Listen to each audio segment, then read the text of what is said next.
দিকেরা হযরত ইমাম হুসাইন পাক এইভাবে রওনা দিয়ে দিলেন।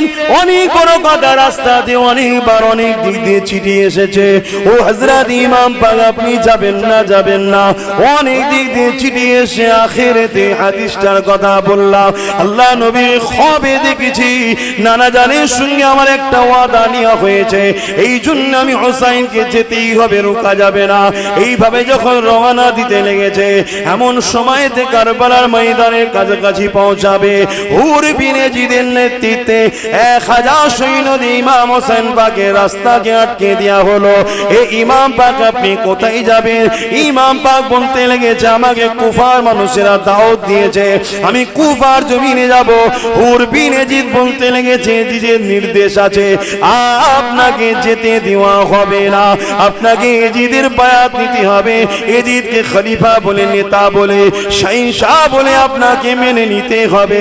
হুর বিন ইয়াজিদ এইভাবে ঘিরে ফেললে।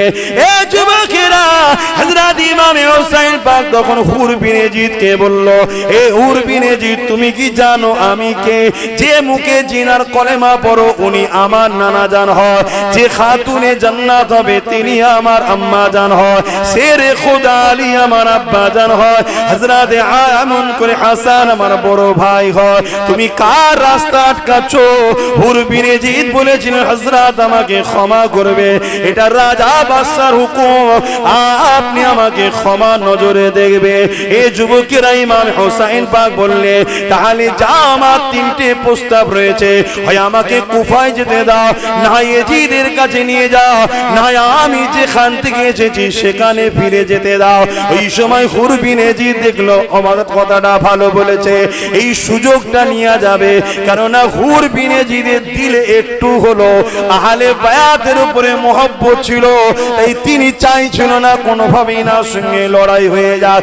এইটুকু মানবতার জন্য এই খবরটা যেই পেয়েছে সঙ্গে সঙ্গে খবরটাকে নিয়ে যে যখন দিয়েছে, ওই সময় সঙ্গে সঙ্গে হুর বিন ইয়াজিদের উপরে আর ভরসা না করতে পেরে মারওয়ানের নেতৃত্বে 6000 আরো সৈন্য পাঠিয়ে দিল। এইভাবে একটা দুটো নয়, 22000 সৈন্য পাঠানো হয়েছে এক ইমামে হুসাইনকে রুকার জন্য। আমি জানতে চাইছি ইমামে হুসাইন তো লড়াই করার জন্য যুদ্ধের সামানও নিয়ে যায়নি, ইমামে হুসাইন তো দাওয়াত অ্যাকসেপ্ট করে দিয়ে কুফার জমিনে দাওয়াতে যাচ্ছে। যদি কেউ লড়াই করতে যাবে তো দুধের বাচ্চাকে কেন সাথে নিয়ে যাবে, স্ত্রী বউ বাচ্চাদের কেন সাথে নিয়ে যাবে?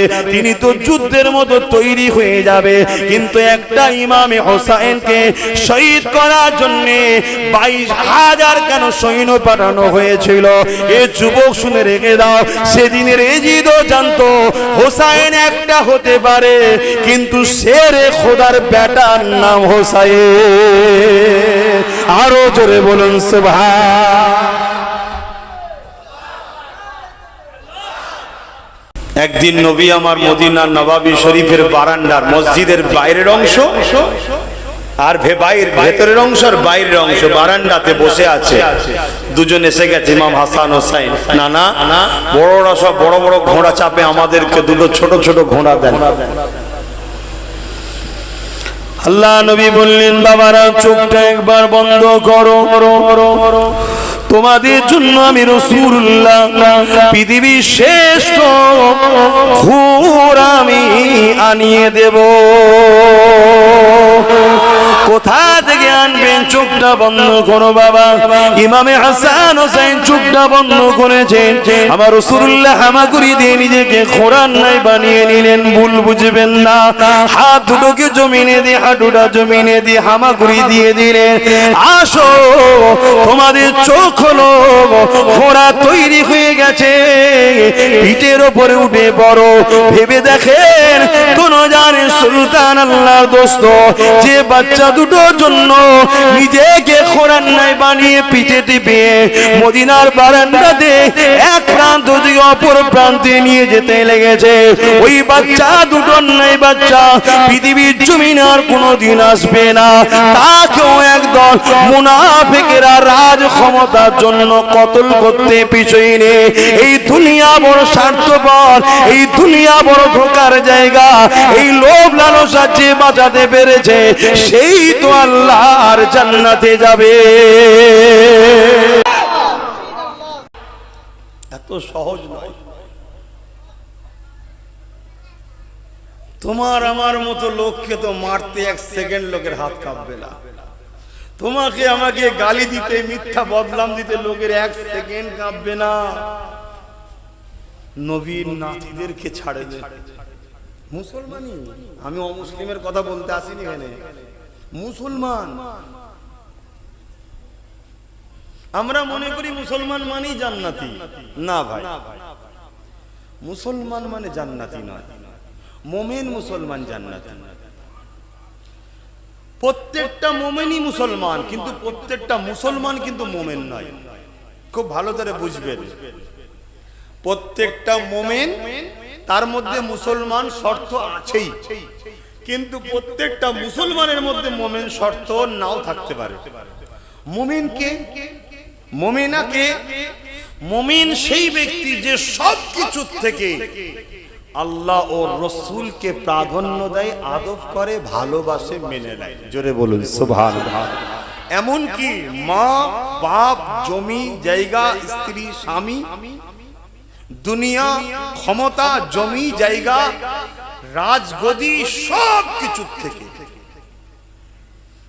যদি আপনি ধরুন ভারতের কোনোদিন প্রাইম মিনিস্টার হলেন, আর আপনার কাছে একটা মাসলা এসে গেল, যে মাসলাতে আপনাকে রসুলের পক্ষ নিলে প্রাইম মিনিস্টারের গদি ছাড়তে হবে, আপনি যদি মুমিন হন ওই রকম গদিতে হাজার বার লাথি মারেন, আপনি রাসূলুল্লাহর পক্ষেই দাঁড়াবেন। এই হলো জান্নাতি। জোরে বলুন সুবহানাল্লাহ। বখলের একজন রাজা ছিলেন, সুলতান ইব্রাহিম আদহাম।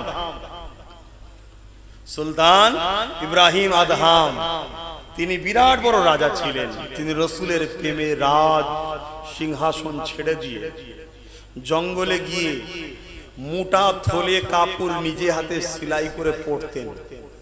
এবং এক তারিখের ঘটনা, এক যুবক তিনাকে দেখে অবাক হয়ে যে বলছে, আরে আমাদের বাদশাকে ওখানে খুঁজে বেড়াচ্ছি, আর বাদশা এখানে জঙ্গলে নদীর ধারে বসে আছে।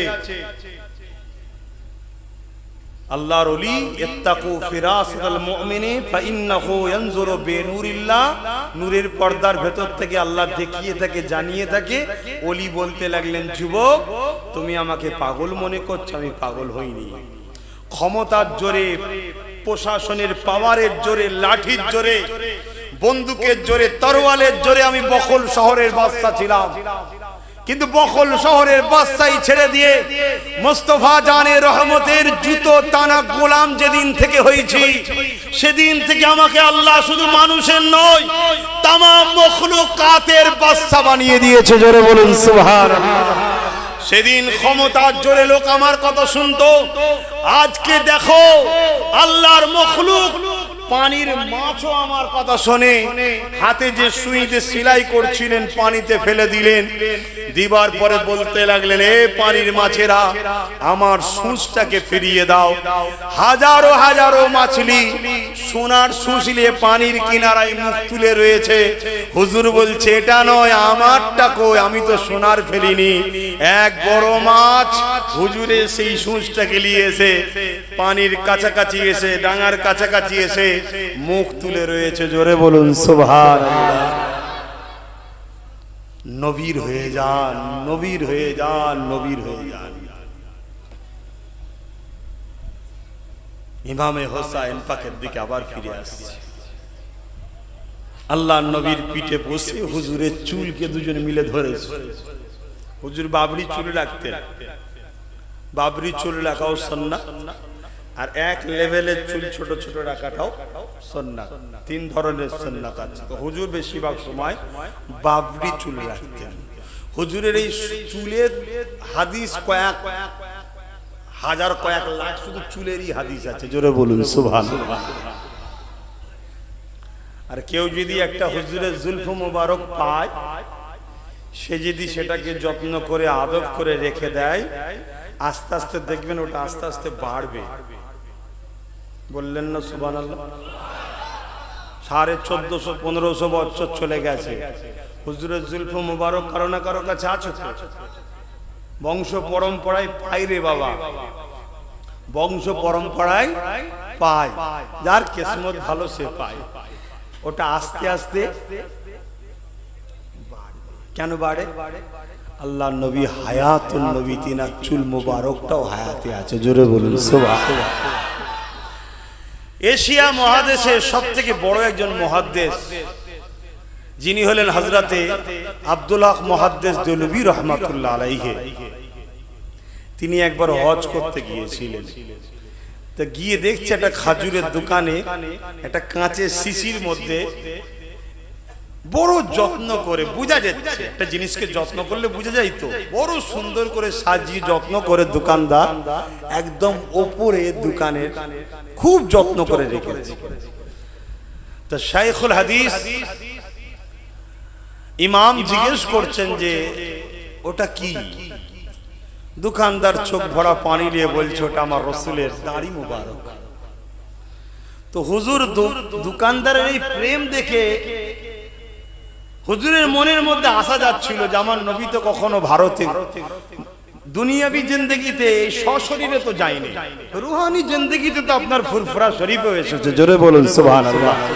আরে ফুরফুরা শরীফের মানুষ আমরা অনেক ধন্য, টিনের আট চালাতে যেটা আছে ওখানেও এসেছে, 6 গম্বুজের ওখানে এসেছে, ছোট হুজুর পীর কেবলার দরবারে এসেছে, 4 শহীদান হুজুরের দরবারে যেখানে জলসায় ওখানেও এসেছে, বলুন সুবহানাল্লাহ। আর এই আশাটা হুজুরের ছোট হওয়ার ব্যাপার নয়, গার্জেন সন্তানের কাছে যায় এটা স্বাভাবিক, জোরে বলুন সুবহানাল্লাহ। নবী তো প্রত্যেকটা উম্মতের বাপ, জোরে বলুন সুবহানাল্লাহ। আল্লাহ নবী বলেছেন আমার প্রত্যেকটা ঈমানদার হলো আমি মুহাম্মদ আমার ছেলে, জোরে বলুন সুবহানাল্লাহ। একটা রক্তের সন্তান হয়, একটা অন্তরের বাচ্চা হয়, প্রত্যেকটা ঈমানদার হলো রাসূলের অন্তরের বাচ্চা।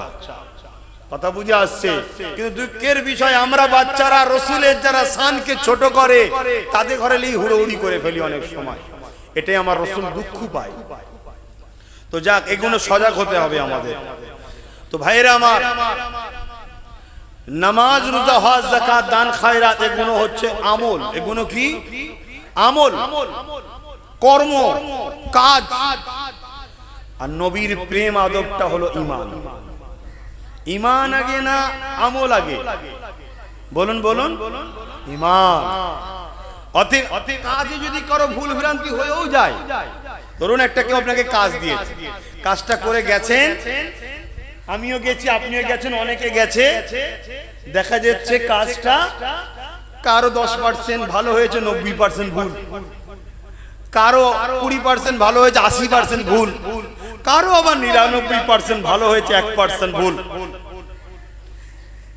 কিন্তু কাজ আপনি নিয়ে গেছেন, যদি আপনি কর্মচারী, ওই মালিকের খাতায় আপনার নাম থাকে, আর মালিক তো বড় দয়ালু, মালিক কিন্তু আপনার গুঞ্জাইশ শুনবে যে হুজুর চেষ্টা করেছি, ভুল হয়ে গেছে, আপনি ক্ষমা করে দেন, চল যা। কিন্তু আপনি যদি সেই মালিকের খাতায় আপনার যদি গোলামীর নামটাই না থাকে, তাহলে আপনার সেখানে কোনো গুঞ্জাইশ আছে ভাই? 99% ভালো কাজ যিনারা করেছেন তিনারা হলো সুলতানে হিন্দ গরিবে নওয়াজ, জোরে বলুন সুবহানাল্লাহ। তিনারা বড় পীর সাহেব হুজুর, জোরে বলুন সুবহানাল্লাহ। তিনারা আমার মুর্শিদ কেবলা মুজাদ্দেদ জামান, 4 শহীদান হুজুর, ইনারা 100-র মধ্যে 99% কোনো খোঁজ নাই, ভালো কাজ করেছে, জোরে বলুন সুবহানাল্লাহ। আমরা হলাম সেই আসামি, আমাদের 10% হয়তো ভালো আছে, 90% খারাপ। কিন্তু আমরা যদি মুস্তাফা জানে রহমতের ঈমানের জায়গাটা ঠিক রাখি, যে তিনাকে আমরা রাসূল বলে মেনে নিয়েছি, তিনাকে আদব করি, প্রেম করি, এখানে কোনো খুঁত যদি না থাকে, মহান আল্লাহ অনেক দয়ালু, আমাদের 10% ঠিকটাকে 90% ভুলটা দেখবে না, এটাকেই চালিয়ে নেবে, জোরে বলুন সুবহানাল্লাহ। কিন্তু ঈমান যদি না থাকে, 100% ভালো কাজ নিজেও লাভ আছে, কারণ আমি তোমার থেকে তো মাল লোবো না, তুমি তো আমার কেউ নও। ঈমান আগে, ঈমান। ঈমান রাসূলকে ভালোবাসার নাম, নবীকে আদব করার নাম। আর নবী নিজে বলছেন, আল্লাহ হাসান হোসেনকে আমি ভালোবাসি, যারা হাসান হোসেনকে ভালোবাসে আল্লাহ আপনি এদেরকে ভালোবাসবেন, তাদেরকে, জোরে বলুন সুবহানাল্লাহ। অপরাধী শরীফের মধ্যে আছে যারা আমি রাসূলুল্লাহকে পেতে যায় তারা যেন হাসান হোসেনকে মহব্বত করে, যারা হাসান হোসেনের সঙ্গে বক্স রাখবে, দুশ্মনী রাখবে, হাসান হোসেনকে আঘাত দেবে। এ আমার মালিক আল্লাহ, আপনার কাছে আমি রাসূল দোয়া চাই, আপনিও তাদের উপরে বক্স রাখুন, তাদের উপরে আপনার আযাব রাখুন। এ যুবকেরা, তরুণীরা, বাপেরা, এ নবী পাকের প্রেমিকেরা, ইমামে হাসান হোসেন ছোটবেলা থেকে নবীর কোলে পিঠে কাঁধে করে বড় হয়েছে। আল্লাহ নবী যখন কোন সফরে যেতেন, ইমামে হাসান হোসেন দুজনকে দুই কাঁধে নিতে, দুই ভাই নবী পাকের চুল মুবারককে ধরে বসতো। যারাই দেখতো তারাই বলতো সওয়ারিটা বড় দামি, অর্থাৎ যার উপরে সওয়ার হওয়া হয় তাকে সওয়ারি বলা হয়, অর্থাৎ আমার রাসূলুল্লাহ বড় দামি প্রশংসা করে। যখনই কেউ বলে সওয়ারিটা বড় দামি, আল্লাহ নবী এক মুহূর্ত দেরি করতো না, সঙ্গে সঙ্গে তার দিকে লক্ষ্য করে বলতো আপনি সওয়ারিটা দামি দেখতে পাচ্ছেন, সওয়ার দুটো কি দেখতে পাচ্ছেন না? আমি মুহাম্মদ জানিয়ে দিই সওয়ারি যেমন দামি, তাদের উপরে যে দুজন বসে আছে ওই সওয়ার দুটোকেও আল্লাহ পাক দামি বানিয়েছে।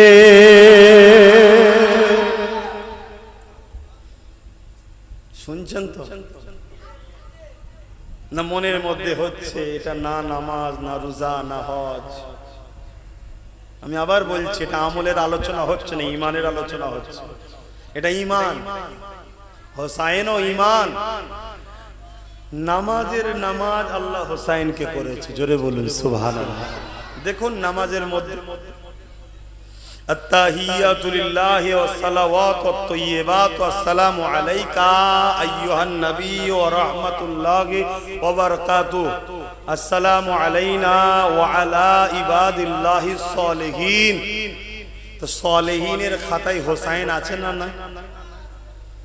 আরেক জায়গায় চলে যান, আল্লাহুম্মা সাল্লি আলা মুহাম্মাদিন ওয়া আলা, বলো তো হোসাইন কি আলে মুহাম্মদ? এইগুলো যদি আপনি ছেড়ে দেন নামাজ হবে, তাহলে আল্লাহ হোসাইনকে নামাজের নামাজ করেছে।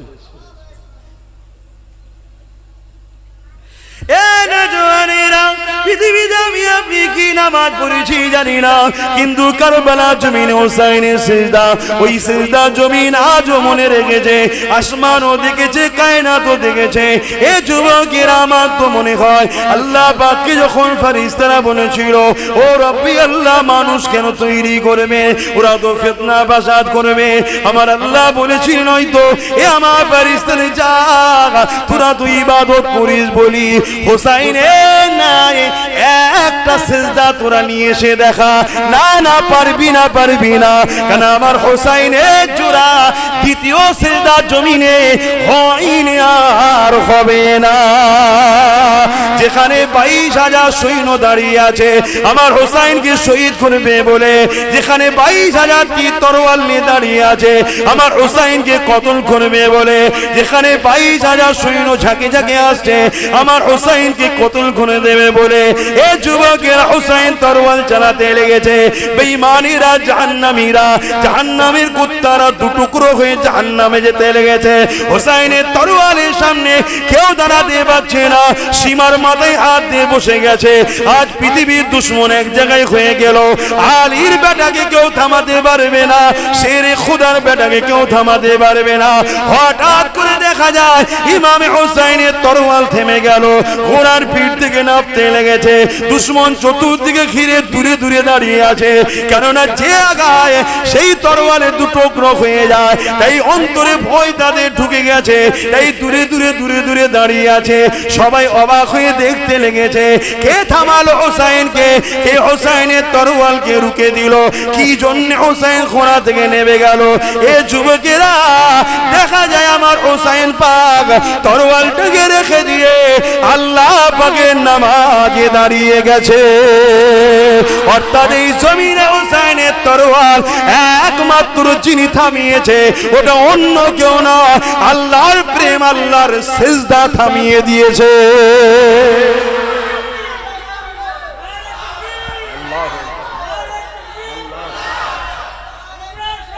জিন্দাবাদ। ভাইরা আমার, বুঝেন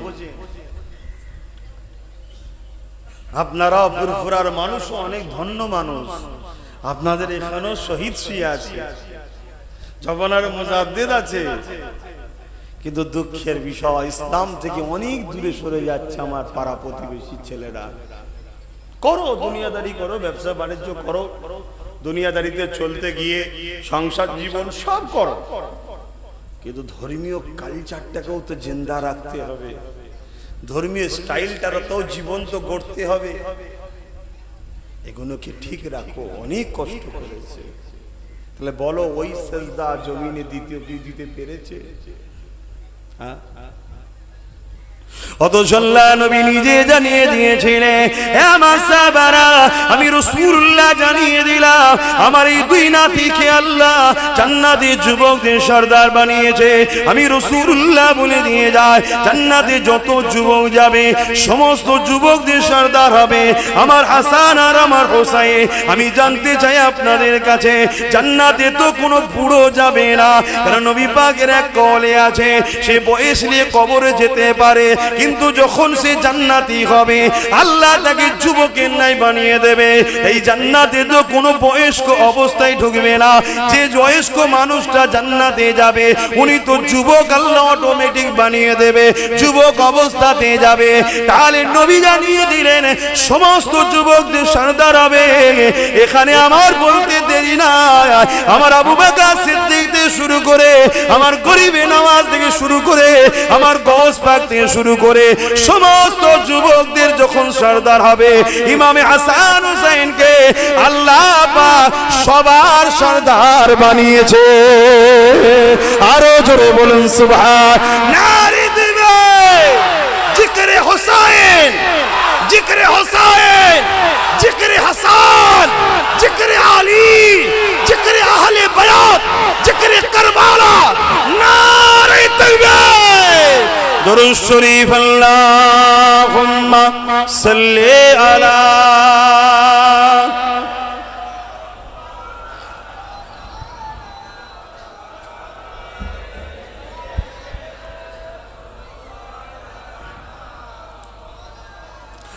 सैयदे करबला में वादे निभा दिए हैं, सैयदे करबला में वादे निभा दिए हैं। क्या वादा था? सैयद ने करबला में वादे निभा दिए हैं। क्या वादा था? हर साहबा ने रुके थे, आप कुफा में मत जाइए, फिर भी हुसैन कुफा गए। क्या राज है इसके पीछे? एक साहबी हुसैन को पूछे थे, आप बताइए क्या राज है? सब ने आपको माना कर रहे, आप कुफा में मत जाइए, फिर भी आप जा रहे, क्या राज है? तब हुसैन ने फरमाया, नाना के साथ ख्वाब में मुलाकात हुए थे। जोरे बोलो सुभान अल्लाह। कुछ बातचीत हुई है, जो एक वादा लिए हैं नाना के साथ, नाना থেকে ওয়াদা নিয়েছি আমি। তখন সাহাবী জানতে চেয়েছে সেই ওয়াদাটা কি জানতে পারি? ইমাম পাক বললেন, যতদিন আমি দুনিয়ায় আছি জানানো যাবে না। এটা নানা নাতির গোপন আলোচনা। তাই হুজুর গেছিলেন, আর না হয় সবাই বারণ করেছিলেন। হুজুর সবার কথাকেই গুরুত্ব দিত, বড় বড় মুরব্বী সাহাবারাও বারণ করেছিলেন, কিন্তু নানার সাথে যে কি ওয়াদা হয়েছে সেটা হুজুরই জানে আর নানাই জানে। সৈয়দে কারবালা মে ওয়াদে নিভা দিয়ে हैं, सैयदे करबला में वादे निभा दिए हैं। दीन मुहम्मदी के गुलशन खिले दिए हैं, दीन मुहम्मदी के गुलशन खिला दिए हैं। सैयदे करबला में वादे निभा दिए हैं। बोले हुसैन मौला आपकी रिजा के खातिर बोले हुसैन मौला, आपकी रिजा के खातिर मैंने के करके हीरा लुटा दिए हैं, मैंने के करके हीरा लुटा दिए हैं। सैयदने करबला में वादे निभा दिए हैं। अल्लाहुम्मा सल्ली अला, जोरे जोरे पढ़े, सबाई जबान खुले पढ़े, वाला आले सैयदना।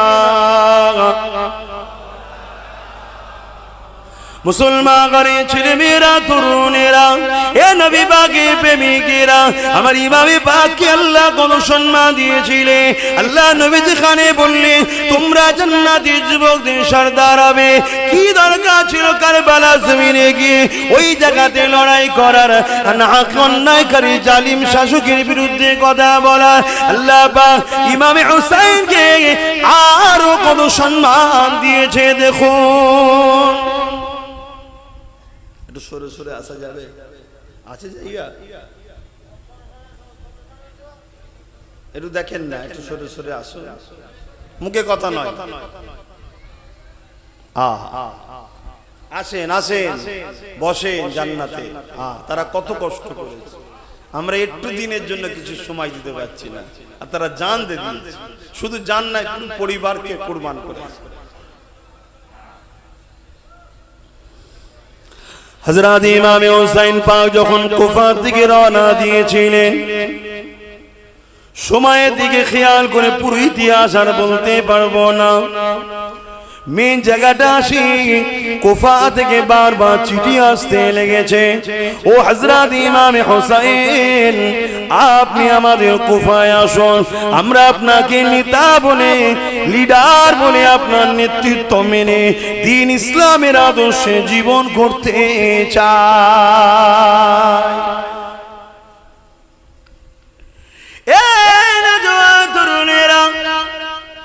এই চিঠিখানা নিয়ে গে আল্লাহ নবীর নওয়াজা হযরত ইমাম হুসাইন পাক সাহাবা হুজুরদের মধ্যে যিনারা হায়াতে ছিলেন দেখাতে লেগেছেন। দেখুন আপনারা যেতে নিষেধ করছেন, সাহাবারা কেন যেতে নিষেধ করেছিলেন? কেননা কুফার মানুষেরা ইতিপূর্বে আল্লাহ নবীর জামাতা হযরত শেরে খোদা আলী হুজুরের সঙ্গে ধোঁকা প্রতারণা দিয়েছিল, অথচ কুফাকে কেউ চিনত না। আল্লাহ নবীর নওয়াজ জামাতা হযরত আলী রাদিয়াল্লাহু তাআলা যখন আপনি পৃথিবীর খলিফা হন, তখন তিনি মদিনা থেকে এমন করে সেই দরবারকে, রাজ দরবারকে কুফার জমিনে নিয়ে গিয়েছিলেন। বিশেষ কারণ ব্যবসার জন্য ছিল, যেটা অবশ্যই উন্নতি ভালোর জন্যই করেছিলেন, কিন্তু কুফার মানুষেরা বড় ধোঁকা দিয়েছিল। মাওলা আলী শের খোদাকে ফজরের নামাজ একসাথে পড়ে নিয়ে হুজুরকে কতল করেছিল এই নামাজি মুনাফিকেরাই। তাই নবী সাহাবারা বলেছিলেন আপনার আব্বাকে কুফার মানুষরা ধোঁকা দিয়েছে, আপনি কুফার জমিনে যাবেন না। চিঠি এসেছে তো কি হয়েছে, আপনাকে ছাড়ব না, কেননা আপনি হলেন রসুলের নমন করে রসুলের চোখের মতি, আপনি ইসলামের জ্যোতি, আপনাকে আমরা হারাতে কোনো দিন পারব না। আবার কিছুদিন পর একটা চিঠি এলো, তাতে অনেক লোকের সই, এবং লিখতে লেগেছে যদি আপনি না আসেন, ধোঁকাবাজদের কাজ দেখুন, যদি আপনি না আসেন কিয়ামতের দিন আল্লাহর কাছে আপনার বিরুদ্ধে নালিশ দেবে। আর আল্লাহ ওয়ালাদের ঘরে শুধু আল্লাহর দোহাইটা দিলেই তারা, দিল্লিতে একটা মাজার আছে, দিল্লি যে দেয়ালটা দেখবেন হিলে আছে, ওই দেয়ালটা যদি পিঠ ঠেকিয়ে করেছিলেন, ওনার পীরের নাম ছিল হযরতে কাসেম রাহমাহুল্লাহ।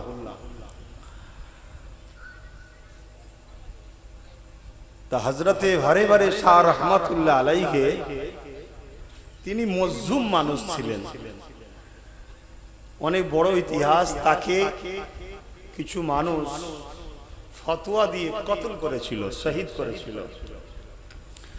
তো উনি কি করতেন, তারা যখন নামাজ পড়তে দাঁড়াতো উনি তাদের সামনেতে ছুটোছুটি করতেন, শহীদ হয় ইন্তেকাল হওয়ার পরও।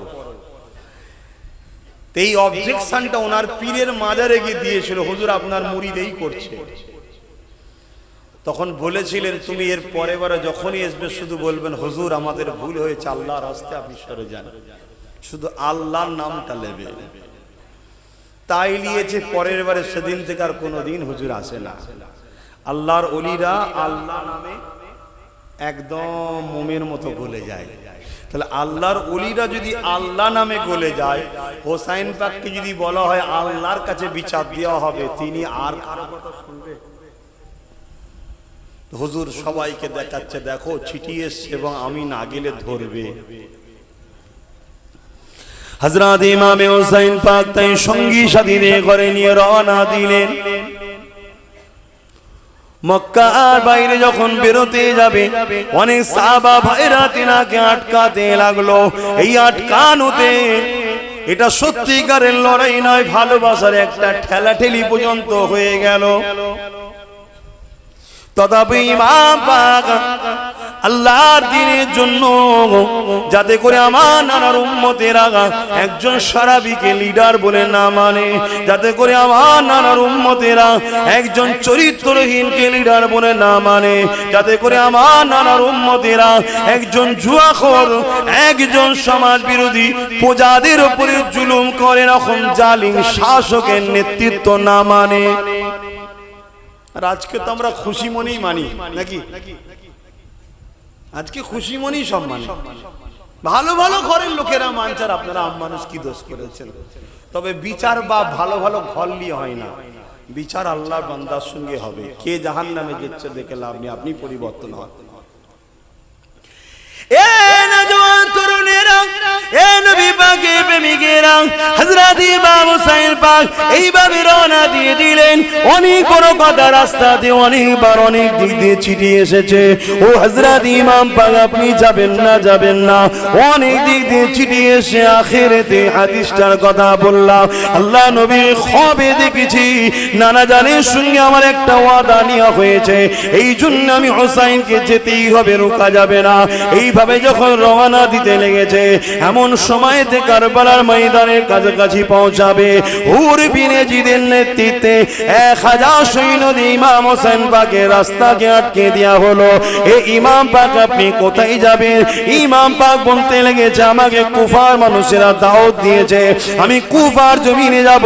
হুর বিন ইয়াজিদ বলতে লেগেছে যে নির্দেশ আছে, আপনাকে যেতে দেওয়া হবে না, আপনাকে ইয়াজিদের বায়াত নিতে হবে, ইয়াজিদকে খলিফা বলে, নেতা বলে, শাহিনশাহ বলে আপনাকে মেনে নিতে হবে। হুর বিন ইয়াজিদ এইভাবে ঘিরে ফেললে। এ যুবকেরা, হযরত ইমাম হোসেন পাক তখন হুর বিন ইয়াজিদকে বলল, এ হুর বিন ইয়াজিদ তুমি কি জানো আমি কে? যে মুখে জিনার কলেমা পড়ো উনি আমার নানা জান হয়, যে খাতুনে জান্নাত হবে তিনি আমার আম্মা জান হয়, শেরে খোদা আলী আমার আব্বা জান হয়, হযরত আমন করে হাসান আমার বড় ভাই হয়। তুমি কার রাস্তা আটকাচ্ছো?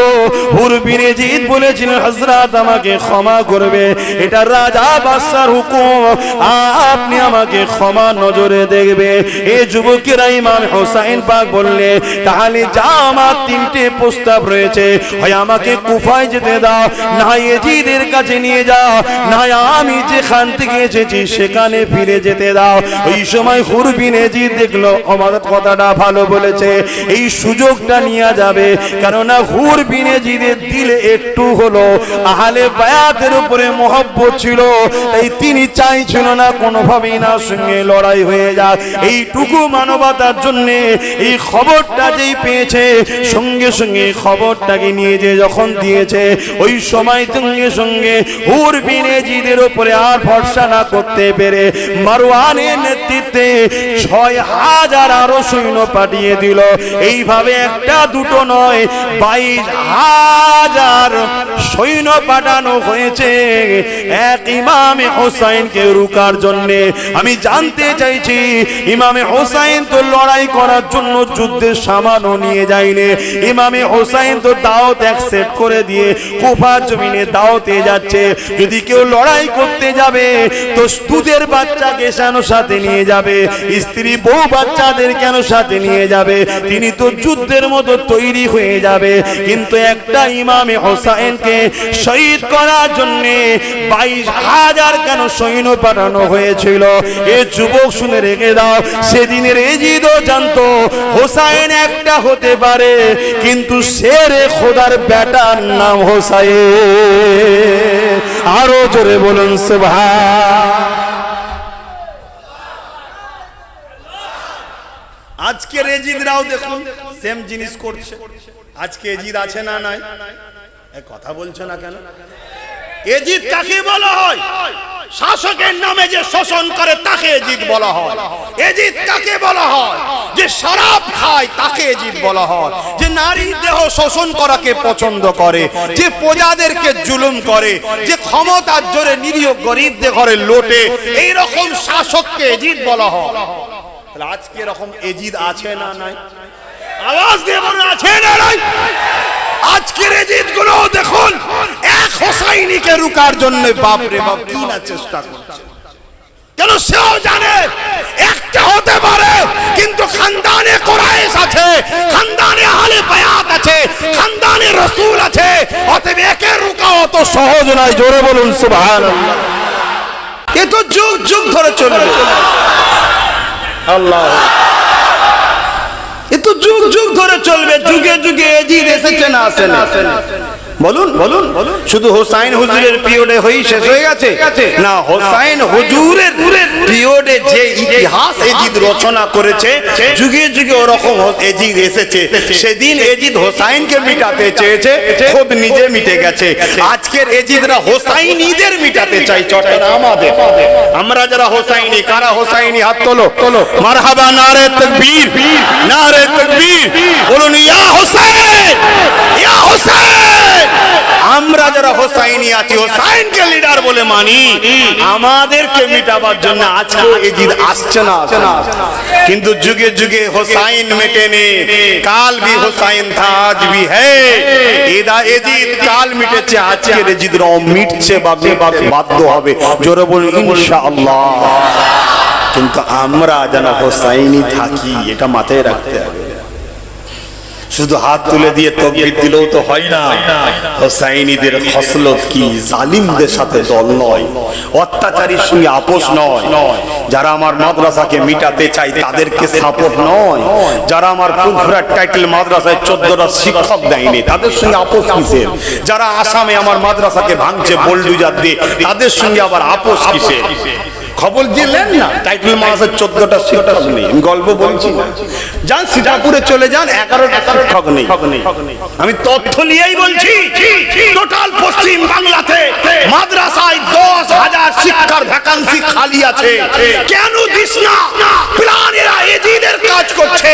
কেন? এরা জানে মাদ্রাসায় ইনসানিয়াতের শিক্ষা দেওয়া হয়, মাদ্রাসায় সভ্যতার শিক্ষা দেওয়া হয়, মাদ্রাসায় গরিব দরদি শিক্ষা দেওয়া হয়, মাদ্রাসায় মা বাপের সেবা করার শিক্ষা দেওয়া হয়, মাদ্রাসায় হুব্বুল ওয়াতন দেশকে ভালোবাসার শিক্ষা দেওয়া হয়, মাদ্রাসায় সুদ নিও না শিক্ষা দেওয়া হয়, মাদ্রাসায় ঘুষ খেও না শিক্ষা দেওয়া হয়, মাদ্রাসায় চুরি করো না শিক্ষা দেওয়া হয়, মাদ্রাসায় জালিমকে সাথ দিও না শিক্ষা দেওয়া হয়। তাইরা মাদ্রাসাকে মিটাবার জন্য 10,000 শিক্ষা ভ্যাকান্সি খালি করেছে। যেখানে শিক্ষক থাকবে না সেখানে ছাত্র দেবে না। ছাত্র যখন থাকবে না প্রতিষ্ঠানটা ভেঙে পড়ে যাবে। এরা মাদ্রাসার দুশমন। মাদ্রাসার দুশমনকে যারা সাপোর্ট করে সে হতে পারে কোন সিদ্দিকী, হতে পারে কোন সৈয়দ দাবিদার, কিন্তু বলতে আমি বাধ্য হচ্ছি আজকের এজিদের দালাল ছাড়ার কিচ্ছু নয়। ঠিক না বেটি?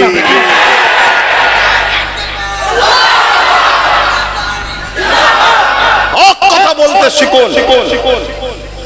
আপনার জায়গা লিমিট অনুযায়ী আপনি বলুন। আপনার পরিবারের উপরে আপনার ক্ষমতা, অর্থাৎ আপনি শুধু পরিবারের কাছে হক কথা বলতে পারবেন। বলুন তাকে হক কথা। এটাও জিহাদের সওয়াব পাবে।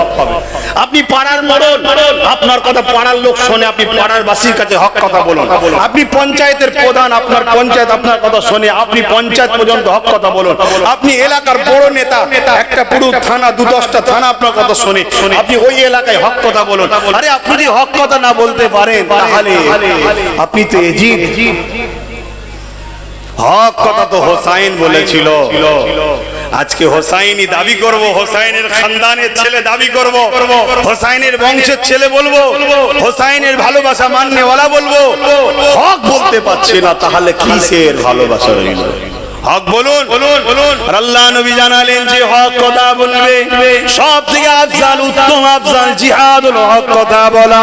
এবং জালিম শাসকের সামনে যে হক কথা বলবে আল্লাহ পাক তাকে আফজাল জিহাদের সওয়াব দেবে।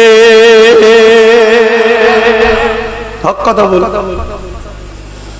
গরিবের উপর জুলুম হচ্ছে, আপনি গরিবের পাশে দাঁড়িয়ে হক কথা বলুন। এই জুলুম করছিস কেন? বললে হুজুর মারবে তো, হোসাইনের থেকে আপনি দামি নাকি, মার খাবেন না? খান না। কি হয়েছে? যদি আপনি দুনিয়ায় 10 মাস মার খেয়ে পরকাল আপনার জান্নাত হয়, আপনি 10 বছর মার খাবার আশা করেন, পরকালটাই তো আসল জায়গা। তা বলে হক কথা বলবেন না? হক কথা বলুন, হক কথা বলুন, হক কথা বলুন। মুখ খুললে যদি কথা বলেন তো হক কথা বলবেন না, চুপ থাকুন, বুমা হয়ে যা। আল্লাহ আমার বলার ক্ষমতা নেই, কিন্তু আমি না হক বলি না, চুপ। কিন্তু আপনি কথা বললে হক কথা বলুন। কেন? এই মুখটা আপনাকে যিনি দিয়ে তিনি হক, তিনি আল্লাহ। জোরে বলুন সুবহানাল্লাহ। হ্যাঁ আমার ভাই, আমার সেদিনও আব্বাস সিদ্দিকী বলেছে, আজও বলছে, কালও ইনশাল্লাহ বলবে। শুধু মুখে হোসাইন হোসাইন করি না, নিরিবিলিতে হোসাইন হুজুরের জীবনী পড়লে চোখ দিয়ে পানি ঝরে যে আল্লাহ আমরা পার হতে পারবো তো? ভয় লাগে যে আমরা পার হতে পারবো তো? কে তিনি? কে কে তিনি? হুসাইন শুনে রেখে দেন। কেন চিন্তা আমার মধ্যে আসে, হায় রে আব্বাস তুই জিন্দেগিতে কি করলি? আর আল্লাহ নবীর নওয়াজা ইমাম হুসাইনকে আল্লাহ কত কঠিন পরীক্ষা নিয়েছে, অথচ আল্লাহ হাসান হুসাইনকে কত ভালোবাসতো। একদিন দূর ভাই হাতের লিখা করেছে, একটা জিনিস কিছু লিখেছে বা কিছু করেছে, নিয়েছে মাকে দেখাচ্ছে, মা কানটা ভালো হয়েছে বলো। তৎকালীন সময় যে সিস্টেম ছিল, পাথরের উপরে হোক চামড়ার উপরে হোক, যে সিস্টেম ছিল, লিখেছে কাঠটা ভালো। খাতুনে জান্নাত দেখছে, আমি যদি হোসাইনের বলি হাসান দুঃখ পাবে, হাসানের বলি হোসাইন দুঃখ পাবে। দুটো বাচ্চাকেই আল্লাহ ভালোবাসে, আমি কাঠ দিলটা ভাঙবার কাকে খুশি করব? হযরতে খাতুনে জান্নাত বললেন তোমার আব্বার কাছে যাও, ফাইসাল্লাহ উনি করবে। হযরত মাওলা আলীর কাছে চলে গেলেন। হযরত মাওলা আলীকে জিতনারা সালাম দিয়ে বলতে লাগলেন, আব্বু জান আপনি ফয়সালাটা করে দিন। আম্মার কাছে গিয়েছিলাম, আম্মা আপনার কাছে পাঠিয়েছে, কার হাতের লেখাটা ভালো?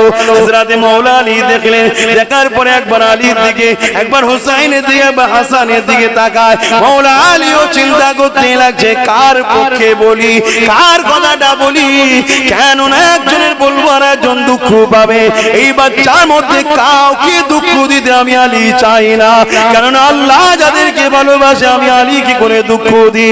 এই জন্য হযরত আলী বড় প্ল্যান করে বললেন, বাবারা সব থেকে উত্তম ইনসাফ করনেওয়ালা হলো নবী মুহাম্মদ আরবি সাল্লাল্লাহু আলাইহি সাল্লাম। তিনি তোমার নানা, তুমি তোমার নানার কাছে চলে যাও। হযরত আলী রাদিয়াল্লাহু তাআলা হুজুরের কাছ থেকে বিদায় নিয়ে নানা জানে দরবারে চলে গেলেন।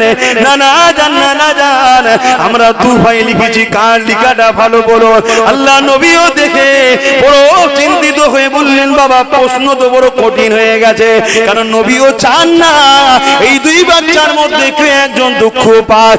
এ যুবক, আমার এলাকার মানুষেরা, ও আমার নানা দেশের মানুষেরা, মামুরা মামারা শুনে রেখে দেয়, জেনে রেখে দেন, যা তার কথা আমি বলছি না, ইমাম হোসাইন পাকের কথা বলতে লেগেছি, যে না নাম দুটো হাসান হোসেন পৃথিবীর জমিনে দ্বিতীয় কেউ রাখেনি, এটা জান্নাতি কাপড়ে ঢাকা ছিল। ইমাম হাসান আসার সময় হাসান নামটা আল্লাহ জান্নাত থেকে বার করে জিবরিল দ্বারা নবীর কাছে পাঠিয়েছে। হোসেন দুনিয়া আসার পরে এই নামটা আল্লাহ জান্নাত থেকে পাঠিয়েছে। যাদের নামটা আল্লাহ জান্নাতের কাপড়ে লুকিয়ে রেখেছিল, এর আগে হাসান হোসেন নাম কারো ছিল না। সেই বাচ্চাদের কথা বলছি, তাদেরকে যারা শহীদ করেছে তারাও জাতা লোক ছিল না গো। তাদের মধ্যে কারো বাপ ছিল সাহাবী, তাদের মধ্যে কারো বাপ ছিল বড় বড় সব পোস্টের মারো, তাদের মধ্যে থেকে ৭,০০০ মুফতি ছিল, ৩,০০০ মুফতি ছিল, ৭,০০০ হাফেজে কোরআন ছিল। তারাই এসেই কিন্তু হোসেনকে শহীদ করেছে। কিসের স্বার্থে? শুধুমাত্র একটু একটু পদ পাবে। কেউ কোন জায়গার মুখিয়া হবে, কেউ কোন জায়গার একটুখানি গভর্নর হবে, কেউ কোন জায়গার একটুখানি উঁচু ক্ষমতা পাবে। এই রাজ ক্ষমতার পদ লিবার জন্য সেদিন হোসেনের বিরুদ্ধে তারা লড়তে লেগেছিল। এই যুবকেরা, তরুণেরা, বাপেরা ঠান্ডা মাথায় একটু ভাববেন, চিন্তা করবেন। তাই বলে দিয়ে যায় আল্লাহ নবী ওই সময়তে বললেন, বাবা তোমাদের বিচার ফয়সালাটা আমি মুহাম্মদ আল্লাহর হাতে ছেড়ে দিলাম। কথাটা কানে কানে চতুর্দিকে চলে গেছে, সব লোক জড়ো হয়ে গেছে। কি বিচার হয়? কার হাতের লিখা ভালো? আল্লাহ কার দিকে যায়? হাসান হোসেন দাঁড়িয়ে আছে, লিখালি ফয়সালা হবে। দীর্ঘক্ষণ সময় চলে যাচ্ছে। আল্লাহ পাক আজরাইলকে বললেন, যাও জান্নাত থেকে একটা ফল নিয়ে উপর থেকে ছেড়ে দাও, বলে দাও যার লিখার উপরে পড়বে তার লিখাটা ভালো, অর্থাৎ সে ১ নম্বর, বাকিটা ২ নম্বর। কুরবান যাক ইমাম হাসান হোসেনের কদমে আব্বাস সিদ্দিকীর জানমাল, পরিবার, বাচ্চা সব কুরবান যাক। আপনারা করবেন কি জানেন না, সেটা আপনারা জানেন। ফলটা উপর থেকে জিবরিল তো ছেড়ে দিল। ফলটা যখন কাছে আসলো, ফলটা ২ টুকরো হয়ে দুজুদের খাতায় পড়লো। জোরে বলুন সুবহানাল্লাহ। আমার আল্লাহও চাই না এই দুটো বাচ্চার মধ্যে কেউ একজন কষ্ট পাক। জোরে বলুন সুবহানাল্লাহ। সেই বাচ্চাকেও শহীদ হয়েছে। আল্লাহ দেখেন, আল্লাহ রুখতে পারতেন না, না বিশ্বকে শিক্ষা দিচ্ছে। আমার প্রেমিক যারা হয় তারা আমার ফয়সালাটাই শেষ ফয়সালা। আল্লাহর ফয়সালার উপরে আমাদেরকে রাজি থাক, চেষ্টা আমাদের কাজ, ফাতে আল্লাহ তার পক্ষ থেকে হয়। তিনি যেটা চাইবে সেটা হবে, কিন্তু আমরা নিখুঁত ভাবে তার জন্যই চেষ্টা করব। সে যদি কাউকে ভালোবাসতে হয় তার জন্য, কারো সঙ্গে যদি লড়াইও করতে হয় তার জন্য। আপনি ভাবেন লড়াইটাও, হ্যাঁ লড়াইটাও আল্লাহর জন্য করতে হবে, নিজের যেন স্বার্থ না জড়ায়, তাহলে বেকার হয়ে যাবে, ওটা দুনিয়া হয়ে গেল, হারাম হয়ে গেল। আর আল্লাহর জন্য লড়াই করবেন, ওই লড়াইটাও জায়েজ আছে, তো সব। জোরে বলুন সুবহানাল্লাহ। তাহলে ভেবে দেখুন যে বাচ্চাগুলোকে আল্লাহ কত ভালোবাসে, তাদের কাউকে আঘাত দিতে চাইলে সেই বাচ্চাদের উপরও কত জুলুম হয়েছে। আমি তো প্রায় জায়গায় জলসা করতে করতে যে বলি, মানে সে এ করে বলি যে তোরা যে আমার পাশে আছিস, এই আসালে আমি হক কথা বলছি না, কেন আমার ইতিহাস পড়া আছে। যদি হোসাইনের বিরুদ্ধে নামাজি মুসল্লি দাঁড়িওয়ালা মুসলমানরা লাগতে পারে, যে আজকে যারা সবাই যে মহব্বত করে তারা এরাও যে লেগে যাবেন এমন কিছু ব্যাপার নয়। কিন্তু তারপরও হক কথা বলি কেন? আল্লাহর রহমতের উপরে ভরসা রেখে। এটা আপনাদেরও বলে যাচ্ছি, আপনারাও যখন হক কথা বলবেন যে আমার পাশে দুজন আছে, আমার পাশে আছে, চলো বলি না, আল্লাহ আছে, এটাই যথেষ্ট। আর হকের পক্ষে আল্লাহ থাকবে, এটা 100% জেনে রাখবেন। এবারে আল্লাহ আপনাকে দেখাচ্ছে হক কথা বলার পর পরীক্ষা দিয়েছে। পরীক্ষাতে ধৈর্য হারা হলে হবে না, পরীক্ষাতে ধৈর্য হারা হলে হবে না, পরীক্ষাতে কামিয়াবি হতে হবে। এখন আমরা ইমামে হোসেন পাকে আম্মা জানের একটা কথা শুনবো। আহারে খাতুনে জান্নাত, কে খাতুনে জান্নাত? ও মা খাতুনে জান্নাত, কি নিয়ামত আল্লাহ আপনার গর্বে দিয়েছে। আপনি কে মা?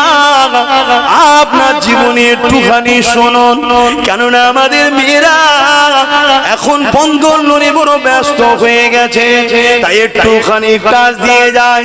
এ আমার এলাকার নারীরা, মা বোনেরা, ভুল আমাকে বুঝবে না, কেননা দুনিয়া চিরস্থায়ী নয়, লোভ লালসায় পড়ে যেও না। আগেকার সময়ে বেশি নয়, আজ থেকে 50 বছর আগে ফিরে যাও, আমাদের পরিবারে 5টা 6টা 7টা করে সন্তান হতো, তথাপিও বাপকে কোনোদিন লোন নিতে হয়নি, মাকে কোনোদিন লোন নিতে হয়নি। পরে দুয়ারে 500,000 টাকার জন্য বেপরদা হয়ে লাইনেও দাঁড়াতে হয়নি, তথাপিও আমাদের ঘরে আমাদের বাপ মারা সুন্দরভাবে খাইয়ে বড় করেছে, আজও শক্তিশালী হয়ে আছে। কিন্তু আমাদের বোনেরা বেটিরা সামান্য 1টা 2টো সন্তান সংসারে, এই সংসারেতেই লোন নিতে লেগেছে, বন্ধন লোন নিতে লেগেছে। কেউ ফ্রিতে চাল আলু 500 টাকা দেবে, লাইনে লাইনে দাঁড়িয়ে গেছে। আজকের আবার এই দিদিরা রাতের বেলাতে বাড়ি বাড়ি মদ দিয়ে বেড়াতে লেগেছে, যাতে করে সারা ঘর তৈরি হয়, সমাজের ভালো মন্দ যেন বুঝতে না পারে। এ দুনিয়ার মা বোনেরা শুনে রেখে দি, আমার এই যে আমার আম্মা জান হযরতে খাতুনে জান্নাত ফাতিমা জাহরা হুজুরের পরিবারের কথা বলি। হুজুর আমার নিয়ত করেছিলেন রোজা রাখবেন। হযরত ইমাম হাসান হোসেন অসুস্থ হয়েছিল, সুস্থ হয়ে গেলে রোজা রাখবে। যখনই সুস্থ হয়ে গেছে রোজা রাখতে শুরু করেছে, সেহরিতে পানি খেয়েছে, সারাদিন মাওলা আলী খাটাখাটনি করে সামান্য কিছু ইনকাম করেছে, ও থেকে কিছু আটা এনেছে, 5টা রুটি হয়েছে, ঘরে সবাই রয়েছে, হযরতে আলী, হযরতে খাতুনে জান্নাত, ইমামে হাসান হোসেন, আর একজন ঘরে কাজ করতেন যিনার নাম হচ্ছে হযরতে ফিজ্জা, তিনিও রোজা রেখেছে। এই 5 জনে 5টা রুটি নিয়ে ইফতারের সময় বসেছে। হঠাৎ করে একজন মুসাফির এসে বলছে, এ খাতুনে জান্নাত, এ আহলে রাসূল, শুনেছি আপনার দরবার থেকে কেউ খালি হাতে ফিরে যায় না, কয়েকদিন ক্ষুধার্ত রয়েছি, কিছু খাবার দেন। ওই 5টা রুটি ছাড়া কিছু ছিল না। সংসারের কথা বলছি শুনুন, আর আমাদের বাড়িতে খাবার নষ্ট হয়ে যাচ্ছে, তথাপি হারাম বাঁচাবাচি নেই, যা দিচ্ছে সব মেরে মুশরে নিয়ে নিচ্ছি।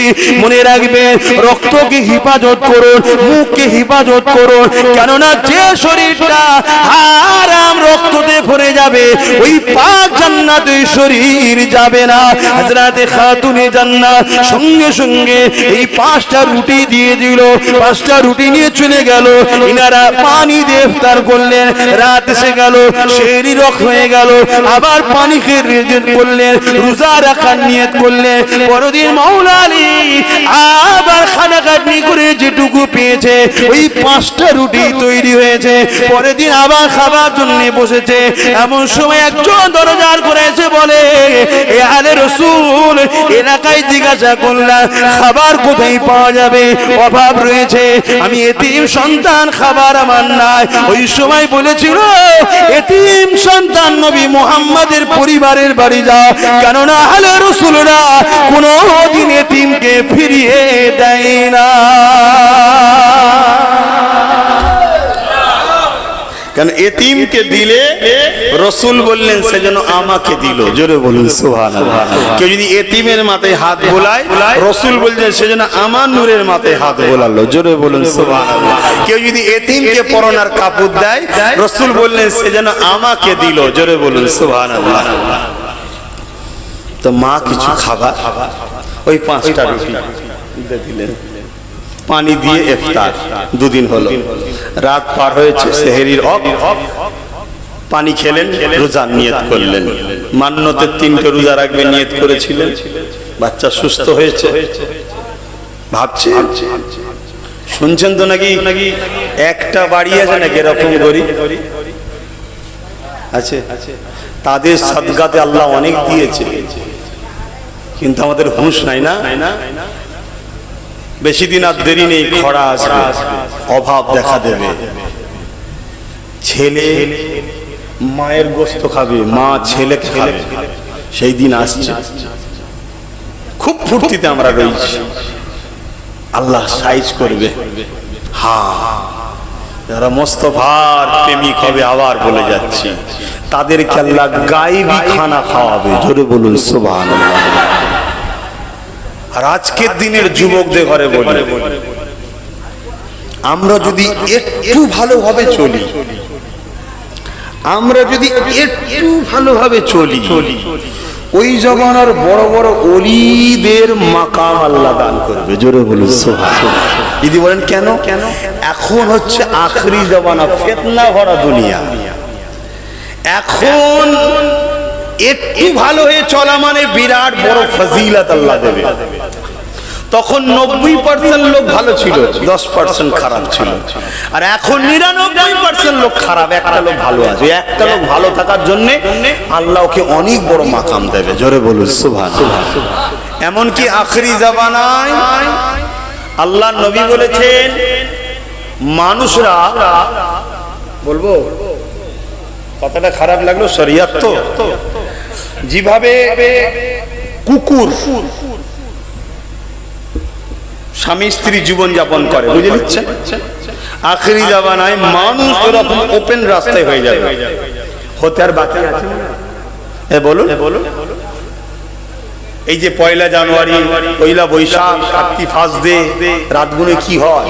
8 মাস 9 মাস পরে দেখবেন বিভিন্ন ড্রেন, বিভিন্ন পুকুর, বিভিন্ন পার্কের ধারে ছোট ছোট বাচ্চা পড়ে থাকে না? কুকুরের মুখে মুখে বাচ্চা দেখেন না? পাওয়া যায় তো নাকি? এই সব অবৈধ সম্পর্ক। তো মানুষ একদম ওপেন হয়ে যাবে। ওই সময় যদি কোন একজন ধরুন এরকম নোংরা কাজ করছে, সবাই মানা করবে না, গোল করে ঘিরে দেখবে, আনন্দ নেবে, ফুর্তি করবে। ওর মধ্যে থেকে কোন একজন যদি দাঁড়িয়ে এইটুকু কথা বলতে পারে যে একটু সাইডে সরে যান, নিষেধ করে, কি বলেছে? সাইডে একটু সরে যারা, এইটুকু যদি হক কথা বলতে পারে, ওই হবে ওই জমানার বড় বলি। জোরে বলুন সুবহানাল্লাহ। আমরা সেই সময় এসেছি। একটু ভালো হয়ে চলো, একটু ভালো হয়ে চলো। আর এই সেজদাটাকে বাদ দিও না, কপালটাকে আল্লাহর কাছে নত করো।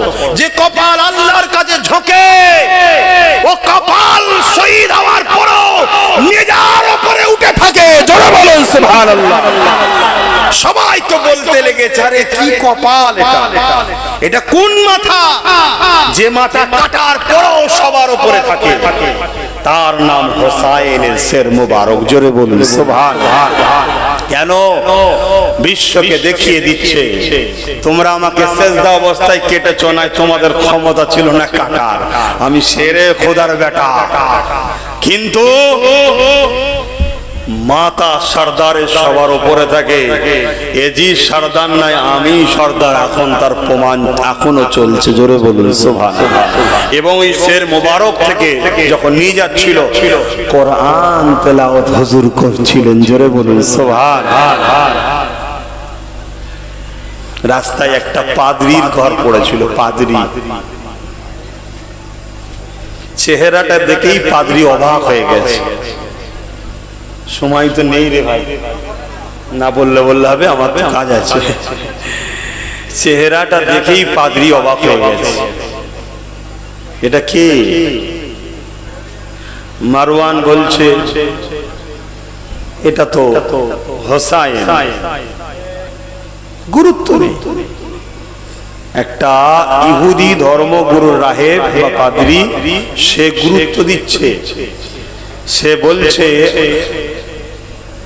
আজকে আমার বাড়ি থাকতেও দেবো এবং অনেক নজরানাও দেবো, শুধু একটা শর্ত, এই চেহারা মুবারকটাকে, শের মুবারকটাকে আমাকে একটুখানি আজকের দিনটা আমার কাছে একটু রাখতে হবে।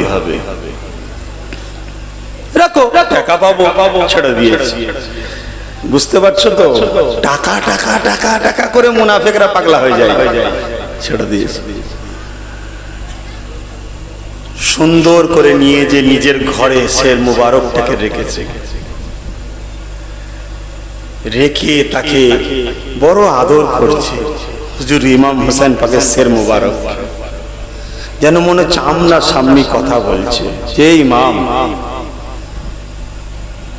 আমাদের নবীর বাচ্চাদের ঘরে আমরা খোদার বেটা বলেছি,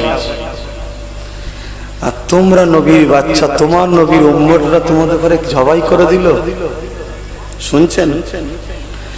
তুমি যদি আমার নবীর বংশে আসতে ইমাম, তোমাকে কি সুন্দর দেখতে, তুমি কত সম্মানিত, তোমাকে আমরা অনেক সম্মান দিতাম, কিন্তু তোমার নবীর উম্মতেরা তোমাকে শহীদ করে দিল।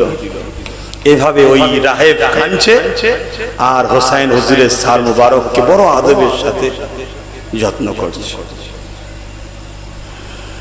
হঠাৎ করে উনি যখন নিজের ঘরে চলে গেছে, কিছুক্ষণ পর দেখছে হুজুর ওই রাহেবের ঘরটা আলোয় আলোকিত হয়ে গেছে।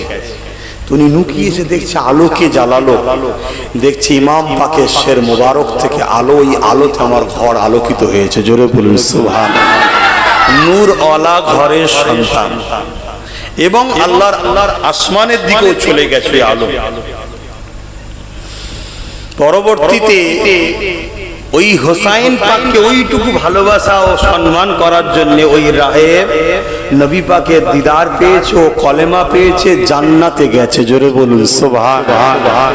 আর আজকে আমরা উম্মতে মুহাম্মাদি হয়ে সেই নবীর নওয়াসার ভালোবাসা, যিনি যেটা চায় সেটাকে করতে পারছি না। আবার নিয়ে দামেস্কে যাচ্ছে, অনেক বড় কথা ভাই, দামেস্কের দিকে যাচ্ছে। আগে তো অনেকটা বাদ রয়ে গেল, দামেস্কের দিকে যাচ্ছে। শহরে ঢোকার আগে বিশাল ভিড় হয়েছে, লোকজন সব দেখতে বেরিয়েছে।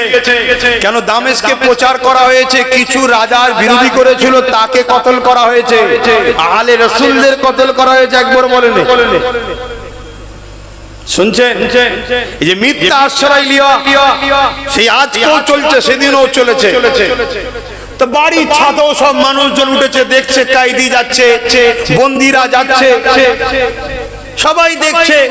মেজার উপরে হোসাইন পাকের শের মোবারককে রাখা আছে। ওই ছাদের উপরে একটা বুড়ি মহিলা, তিনিও উঠেছে। তিনি উঠে কায়দিদের ঘরে দেখে বা বন্দীদের ঘরে দেখে তিনার মধ্যে একটা দয়া হয়েছে। তিনি কিছু পানি, কিছু খাবার, কিছু জামা কাপড় প্রয়োজনে দিয়ে পাঠিয়েছে। দিয়ে পাঠাতে হযরত ইমামে হোসাইন হুজুরের বোন এই দৃশ্যটাকে দেখে সব বন্দী হয়ে আছে। আরে আহলে রাসূলদেরকে বন্দী করেছে, ভেবে দেখুন। আল্লাহ আমাদেরকে ছেড়ে দেবে মনে হয় সেই ইতিহাস পড়লে, যে আমরা কি করছি। খাতুনটাকে, মহিলাটাকে ডেকেছে। মহিলাটা আসতে তা জিজ্ঞেস করছে, মহিলা বয়স্ক মা, তুমি কি মনে করে আমাদেরকে এই কাপড় চোপড় দিলে?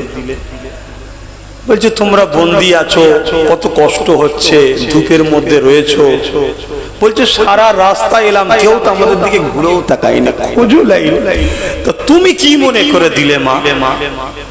বলছে ছোটবেলায় আমি ফাতেমার কাছে, সাইয়েদনা ফাতেমা হুজুরের ঘরে কাজ করতাম, ওই যে ফিজ্জা কাজ করতাম। তখন উনি যখন মদিনা শরীফে চলে গেলেন, আমি যখন ওখান থেকে আমার দেশে যখন বিবাহ শাদী হলো চলে এলাম, তখন আমাকে সাইয়েদানাকে জিজ্ঞেস করেছিলাম, খাতুনে জান্নাতকে, যে আমাকে কিছু একটা ওসিয়াত করুন, আমি সেটার উপর আমল করব। তখন হযরতে ফাতেমা জাহরা বলেছিলেন, মা, ওই মহিলাকে বলেছিলেন, বেটি যখনই কোন দামেস্কে কায়দি বন্দী যাবে তাদের সঙ্গে তুমি ভালো ব্যবহার করবে। কেন ফাতেমা হুজুর জানতেন আমার বাচ্চাদের কাছে নিয়ে যাবে। তো আজকে আপনাদের ঘরে দেখেছি সেই ফাতেমা হুজুরের সেই কথাকে সামনে রেখে আমি আপনাদের খেদমত করলাম। তখন ইমাম পাকের বোন জিজ্ঞাসা করছে যে বলুন, আপনি তো আমাদের উপকার করলেন, আমি আপনাদের জন্য, আপনার জন্য কি দোয়া দিতে পারি? আমার তো কিছুই নাই। তখন ওই মহিলা বলছে, খাতুন বলছে, আমার জীবনের একটা শেষ আশা আছে। আমি তো বুড়ি হয়ে গেছি, যখন আমি ছিলাম ছোট হোসাইনকে দেখেছিলাম আর তার বোনকে দেখেছিলাম জাইনাবকে, যদি একটাবার আমার দেখা হয়ে যায়, এটাই আমার আশা। তখন হযরত জাইনাব হুজুর বলছেন, মা তোমার দোয়া এটাও কবুল হয়েছে, আমি হলাম সেই জাইনাব। আর ওই যে শের মোবারক দেখছো কাটা, ওটাই হলো তোমার সেই ছোটবেলার হোসাইন। হ্যাঁ, এ দুনিয়া বড় স্বার্থপর। এরা দুনিয়া স্বার্থে আহলে রাসূলের ঘরেও ছাড়েনি, আজ আমাদের ঘরে ছেড়ে দেবে। এটা ভাবছেন কেন? কেন ভাবছেন যে আমাদেরকে ছেড়ে দেবে? এইভাবে অনেক বড় কথা। হুজুরের শের মোবারককে নিয়ে গিয়ে দামেস্কে রাখা হলো মারওয়ানের কাছে। হতভাগা মারওয়ান হুজুরের শের মোবারককে নিচে রেখে নিজের সিংহাসনে বসে আছে এবং ছড়ি দিয়ে আমার রাসূলের নওয়াসা হোসাইনের মুখে মেরেছিল। শুধু সিংহাসনের ক্ষমতার জোর। আহা, অথচ আল্লাহ নবীজি ঠোঁটে সর্বসময় চুমা দিতেন। যখন হোসাইনকে পিপাসা লাগতো আল্লাহ নবী নিজের জিহ্বা মুবারককে বার করে দিতেন। নানা জানেন জিহ্বা মুবারককে চুষতেন আর হুজুর বলতেন আমার বাচ্চাকে পিপাসার লাগবে না।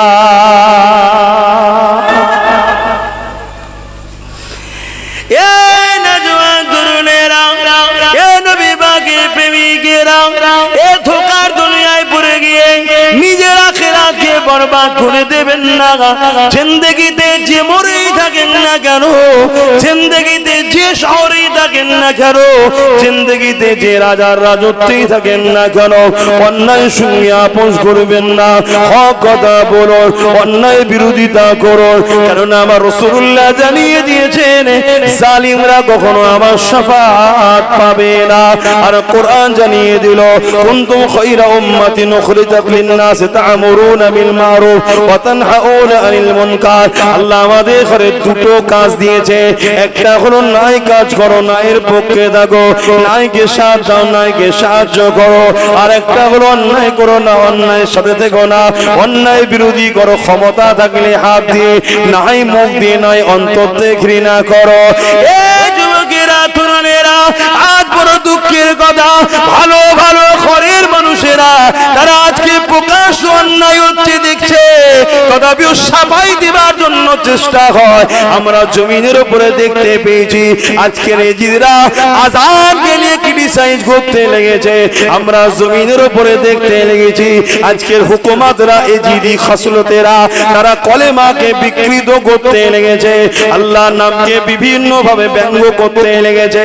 আমরা জমিনের উপরে দেখতে লেগেছি কেউ মাদ্রাসায় আতঙ্কবাদী তৈরি হয় বলে, কেউ মাদ্রাসাকে সন্ত্রাসের আতুর ঘর বলে, কেউ মাদ্রাসাকে বুলডোজার দিয়ে ভাঙে, কেউ আবার মাদ্রাসার শিক্ষক নিয়েও বন্ধ করে দিয়ে মাদ্রাসাকে মিটিয়ে দিবার প্ল্যান করে, কেউ আবার মাদ্রাসার জায়গাকে বিক্রি করার প্ল্যান করে।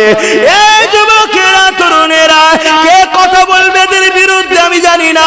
যদি তুমি হোসাইনি হও তাহলে আজকের এজিদের বিরুদ্ধে তোমাকে কথা বলতে হবে। এতে যদি তোমাকে আজকের এজিদ ফাঁসি দেয় খুশি মনে মেনে নাও, আজকের এজিদ তোমাকে যদি মিথ্যা জেলে ভরে দেয় খুশি মনে মেনে নাও। মনে রেখে দেবে দুনিয়া হলো মুমিনদের জন্য, আর দুনিয়াও সিদুল মুমিনিন আর দুনিয়াও সিদুল মুমিনিন ওয়া জান্নাতুল লিল কাফিরিন। মুমিনদের জন্য তো দুনিয়াটা জেলখানা, এখানে কষ্ট একটু সহ্য করতে হবে, তাহলে আখিরাতে তুমি জান্নাত পেয়ে যাবে। আরে খাতুনে জান্নাত 3 দিন এইভাবে রোজা রেখেছে, ইফতার যখনই করতে বসেছে মুসাফির এসেছে ইফতার তিনাকে দিয়ে দিয়েছে, চতুর্থ দিনে আর উঠার মতো ক্ষমতা না, আল্লাহ নবী চলে এসেছে। খাতুনে জান্নাতের এই অবস্থা দেখে, মাওলা আলী এবং হাসান হোসেন অবস্থা দেখে আল্লাহ নবী জানতে চেয়েছে কি হয়েছে তোমাদের, ঘটনা বিবরণ বলবে। যে এমন সময় আল্লাহ জিবরিলকে পাঠিয়ে দিল, যা আমার হাবিবের কাছে আয়াত নিয়ে চলে যাও, আহলে রাসূলরা যে সাদকা করেছে এই সাদকাটা আল্লাহ বড় খুশি হয়েছে। তারা কত ত্যাগ স্বীকার করেছে, অথচ তারা জান্নাতের ঘরে জন্ম হয়েছে।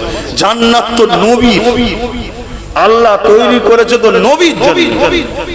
যারাই গোলাম নবী তারাই যাবে গোলামের পিছু পিছু, মালিকের পিছু পিছু। যে গোলাম নাই এক না এক কেউ জান্নাত যাবে না।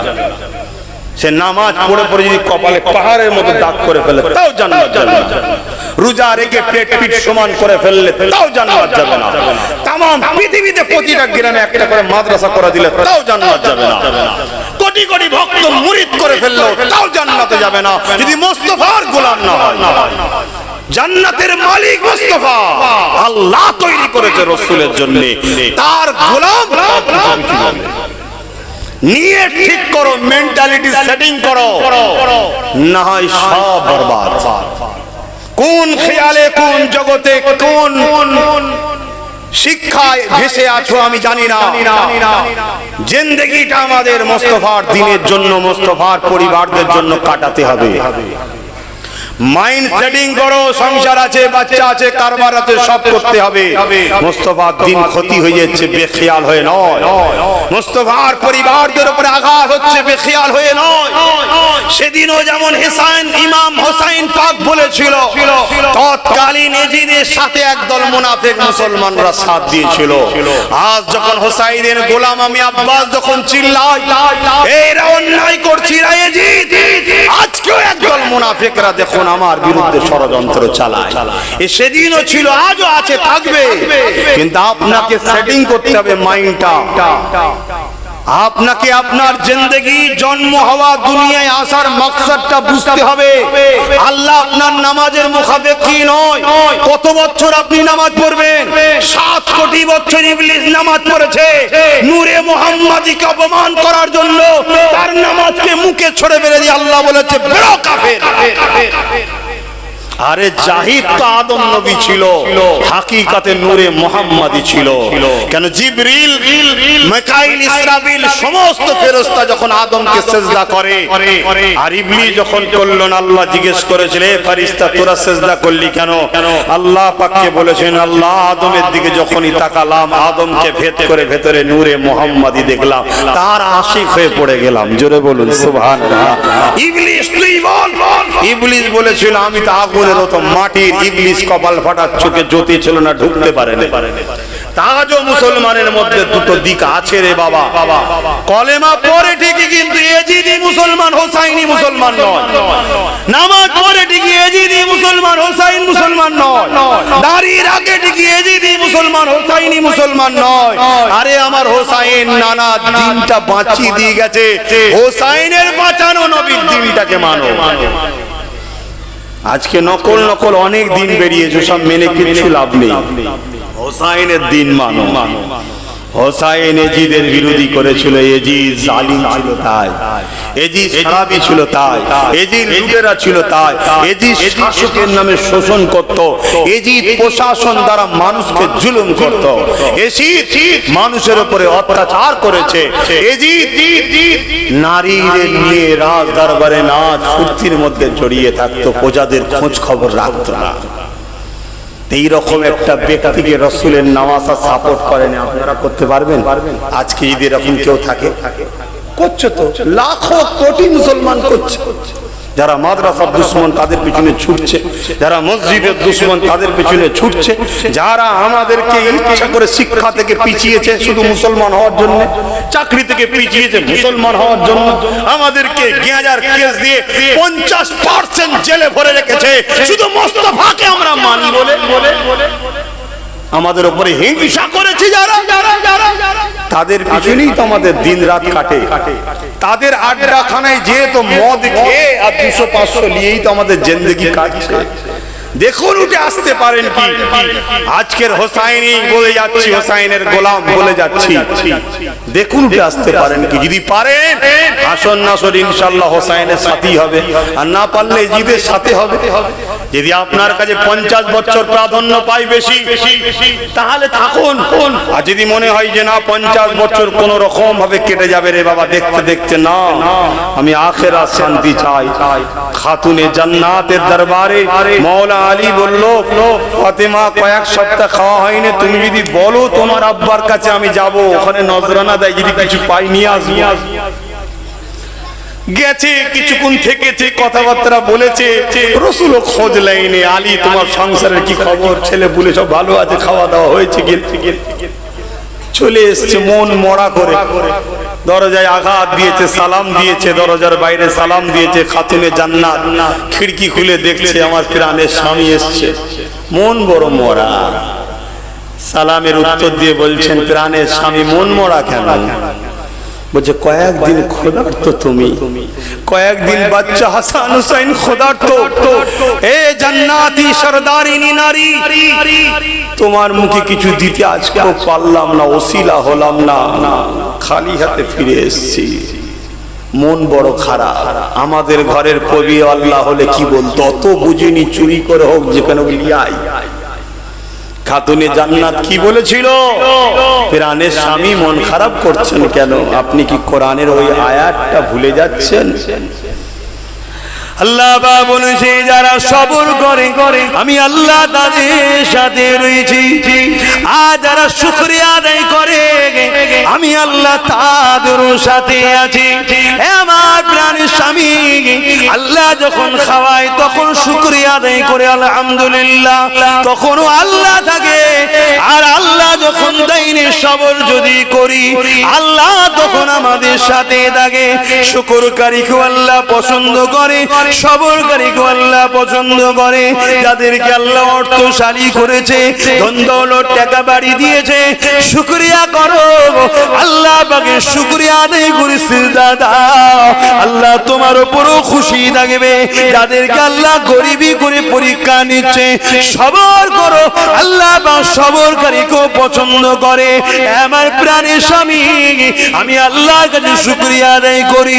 হয়তো রিজিকের কিছু ব্যবস্থা হয়নি, কিন্তু আল্লাহ আপনাকে তো ফিরিয়ে দিয়েছে। যদি আল্লাহ আপনাকে মৃত্যু দিয়ে দিত তাহলে আমার তো কিছুই করা থাকতো না সবর ছাড়া। আল্লাহ যখন আপনাকে ফিরিয়েছে এতে আমি শুকরিয়া আদায় করি। আর আজকে আমাদের কি হয়, না নিয়ে এলে ঢুকতে দেবে না। মা বোনেরা খবরদার, স্বামীর ওপরে চোখ তুলে কথা বলবে না, স্বামীর ওপর জুলুম করবে না। যদি জামি জালিম হয় আল্লাহর খুশির জন্য তুমি তার জন্য দোয়া করো, তাকে হিদায়াতের জন্য কাঁদো, নামাজের মুসাল্লায় সেজদায় পড়ে তাহাজ্জুদ করে কাঁদো, তথাপিও স্বামীর ওপরে চড়াও হয়ে যেও না। মা, তোমার স্বামী যদি তোমার উপরে জুলুম করে সে নাজাত পাবে না, তুমি যদি তাকে ভালোবাসো তুমি নাজাত পেয়ে যাবে। দুনিয়ার সম্পর্ক মত হলেই শেষ। এরকম একটা গরিবী সংসার থাকার পরও আমার খাতুনে জান্নাত কখনো আল্লাহর উপর শুকরিয়া ছাড়া থাকে না।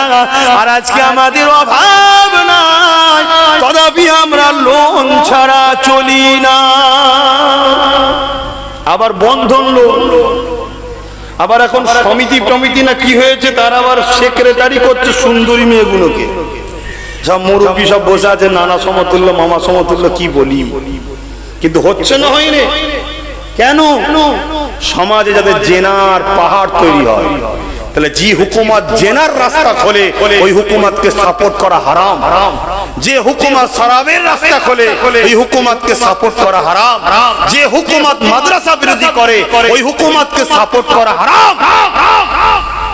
আমরা মানবো? আমার ফতোয়া বলবো, তোর ফতোয়া রেখে দেখি যে আমাদের দিকে অনেক বড় বড় হুজুর আছে, তোর ফতোয়া রেখে দেখি যে চালে বুঝে, তা রেখেই দিয়েছি তো, অসুবিধে কিছু হচ্ছে আব্বাসে? বলো অসুবিধা হচ্ছে? আর আমাকে যারা ভালোবাসে তাদের অসুবিধা হচ্ছে নাকি? অসুবিধা হয় না তো। কত সুন্দর সিস্টেম দেখে দেখে দেখে। হুরবিন এজিদ যখন নরম সুরে ব্যবহার করলো তখনই এজিদ দেখলো সর্বনাশ, তখন একজন শক্ত লোককে পাঠালো মারওয়ানকে। মারওয়ান এসেই কুফাতে কি করলো, ইমাম মুসলিম হুজুরের হাতে যখন কোন রায়াতে 10,000, কোন রায়াতে 30,000, কোন রায়াতে 60,000 লোক বায়াত হলো, ইমাম হোসেনের পক্ষ থেকে মুসলিম হুজুরের হাতে বায়াত হলেন। এই খবর যখন চলে গেল, দেখলো যে না, এখানে নরম লোক দিলে হবে না, একটু গরম লোক দিতে হবে। মারওয়ানকে পাঠালো।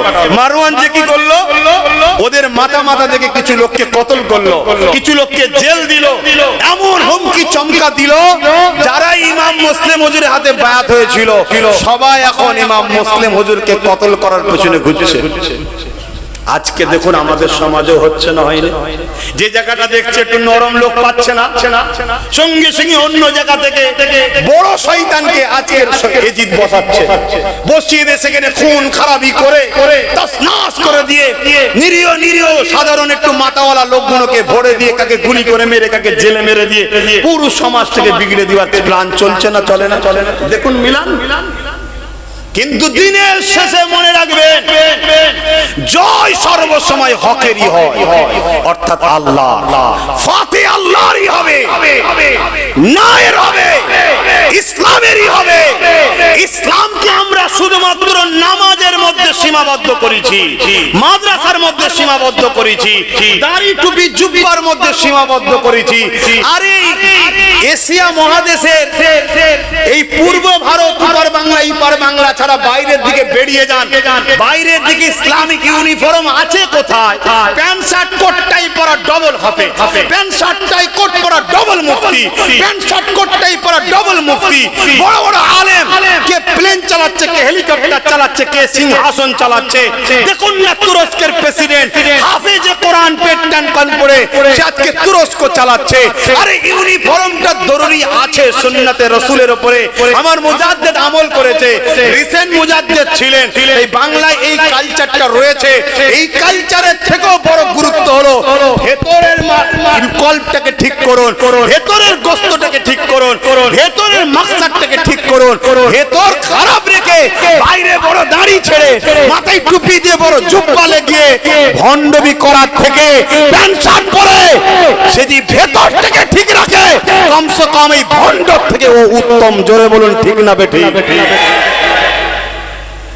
আজকে সমাজ তো ধোঁকা খেয়ে যাচ্ছে, বড় গোল জামা দেখে, বড় দাড়ি টুপি দেখে সমাজ ধোঁকা খেয়ে যাচ্ছে। আর ধোঁকাবাজরা এইগুলো আজকে খুব সুন্দর করে নিয়েছে, নিয়ে আবার এইসব চালাচ্ছে। তো ভাইয়ের আমার, ইসলামকে আমরা কুক্ষিগত করে দিয়েছি। শুনুন, ইসলাম একত্ববাদকে বিশ্বাস করার নাম, ইসলাম রিসালাতকে বিশ্বাস করার নাম, ইসলাম আখেরি নবী প্রফেট মুহাম্মদ রাসূলের উপরে ঈমান আনার নাম, ইসলাম কিতাবগুলোর উপরে ঈমান আনার নাম, ইসলাম ফেরেশতা আছে বলে বিশ্বাসের উপরে ঈমান আনার নাম। মৃত্যু হবে, মৃত্যুর পরে উঠানো হবে, ভালো মন্দ আল্লাহর পক্ষ থেকে, এগুলোর উপরে বিশ্বাস করার নাম ঈমান, এগুলোর উপরে বিশ্বাস করার নাম ইসলাম। নামাজ পড়ার নাম ইসলাম, রোজা রাখার নাম ইসলাম, হজ করার নাম ইসলাম, হালাল ইনকাম করার নাম ইসলাম, দান খায়রাত করার নাম ইসলাম, শতকরা গরিব গরিব 2.5 টাকা যাকাত দিবার নাম ইসলাম। মনে রাখবেন, এগুলো যেমন ইসলাম, পাশাপাশি কোন অসহায়কে সাহায্য করার নাম ইসলাম। সে মুসলিম হোক আর অমুসলিম হোক, হিন্দু হোক, সাঁওতাল হোক, খ্রিস্টান হোক, মতুয়া হোক, ভারতীয় হোক আর ব্রিটেনের হোক, কোন বিপদে পড়লে তাকে সাহায্য করার নাম ইসলাম। মা বাপকে ভালোবাসার নাম ইসলাম, বড়দেরকে সম্মান করার নাম ইসলাম, ছোটদেরকে স্নেহ করার নাম ইসলাম, পিপাসিত মানুষের পিপাসা মিটাবার নাম ইসলাম, বস্ত্রহীনকে বস্ত্র দিবার নাম ইসলাম, কারো ঘর নেই ঘর বানিয়ে দেবার নাম ইসলাম, গরিবকে সাহায্য করার নাম ইসলাম, এমনকি এতিমকে ভালোবাসার নাম ইসলাম, রাষ্ট্রকে ভালোবাসার নাম ইসলাম, রাষ্ট্রের সার্বভৌমত্বকে নিরাপদে রাখার নাম ইসলাম, রাষ্ট্রকে দুর্নীতির হাত থেকে বাঁচাবার নাম ইসলাম, রাষ্ট্রকে লুটেরাদের হাত থেকে বাঁচাবার নাম ইসলাম, রাষ্ট্রের আর্থিক কাঠামোকে বিকাশ করার নাম ইসলাম, রাষ্ট্রকে সার্বিক নিরাপদে রাখার নাম ইসলাম, নারীদের ঘরে রেপের হাত থেকে বাঁচাবার নাম ইসলাম, চরিত্রহীন সমাজকে বন্ধ করে দিয়ে সভ্য সমাজ করার নাম ইসলাম, বিদেশি শক্তিকে রাষ্ট্রকে বিদেশি শক্তির হাত থেকে হেফাজত করার নাম ইসলাম। বন্ধু, আপনার অর্থনীতি, আপনার রাজনীতি, আপনার সমাজনীতি, আপনার এডুকেশন নীতি, আপনার পরিবেশ নীতি, আপনার লাইফে এ থেকে জিত নিঃশ্বাস টানা আর বার করা প্রত্যেকটা মুহূর্ত নাম হলো ইসলাম। জোরে বলুন সুবহানাল্লাহ। আমরা তো শুধুমাত্র কুক্ষিগত জায়গায় ঢুকিয়ে দিছি। বাবারা তাসবিহ পড়ো, সকালে সুবহানাল্লাহ, সন্ধ্যেবেলা সুবহানাল্লাহ, বলেন না সুবহানাল্লাহ, ব্যাস এইটুকুই ঠিক আছে। এদিকে আমার বাড়িতে 2 লাখ টাকা খরচ, চিকিৎসা করতে হবে স্বামীর, সবে বিয়ে হয়েছে, বড় রোগ ধরা পড়ে গেছে, কোন রকম ভাবে বাপ বিয়ে দিয়েছিল, ইনকামের রাস্তা নেই, স্বামীও গরিব, যার কাছে যাই সে মন্তব্য দেয়, খারাপ মন্তব্য দেয়, খারাপ রাস্তা দেখায়। একদিন স্বামী বাঁচাবার জন্য কারো রাস্তায় নেমে গেল। এটাকে রুকার নাম ইসলাম। যদি আপনার হাতে ক্ষমতা থাকতো আপনি তাকে রুখতে পারতেন। আপনি ক্ষমতা দিচ্ছেন কাকে?